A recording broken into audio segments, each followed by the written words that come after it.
Welcome to super trader legacy channel. तर आज market एक स्ट्रॉंग मोमेंटम मध्ये होतं.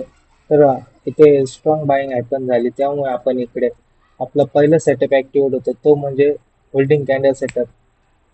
त्याचं असं रिझन असतं की 5 मिनिटाच्या एक मदर कॅन्डल मध्ये एक बेबी कॅन्डल फॉर्म होते. तो आपला होल्डिंग कॅन्डल सेटअप असतो.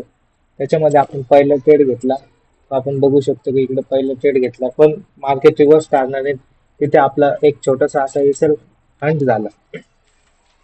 आणि आपण आजच्या दिवसाचा जो दुसरा ट्रेड ऍक्टिव्हेट करतोय तो म्हणजे फर्स्ट स्विंग एंट्री सेटअप. यामध्ये असं रिझन असतं की जेव्हा एक स्विंग बनतो त्यावर सेलरचे एसल प्लेस होतं आणि तिथे एक सडन स्पाइक येण्याची शक्यता असते.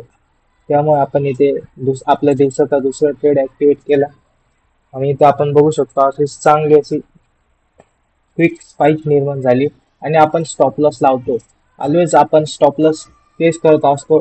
एक तो कॉस्ट टू कॉस्ट निघण्याचा प्रयत्न करत असतो किंवा एक छोटासा लॉस घेऊन येतो. पण आपण ओव्हरऑल आपला लॉस हा बिग नसतो. तर आपण बघू शकतो आपण पहिल्या ट्रेड मध्ये आपण जवळपास 1500-1600 असा लॉस केला होता आणि तो लगेच रिकव्हर होऊन आपल्याला जवळपास 6000चा प्रॉफिट झाला आहे. आणि या आजचे दिवस इथेच क्लोज होतो आणि आपण जवळपास 4400 मध्ये आपण हा दिवस क्लोज करतोय आणि लिमिटेड ट्रेड मारतोय.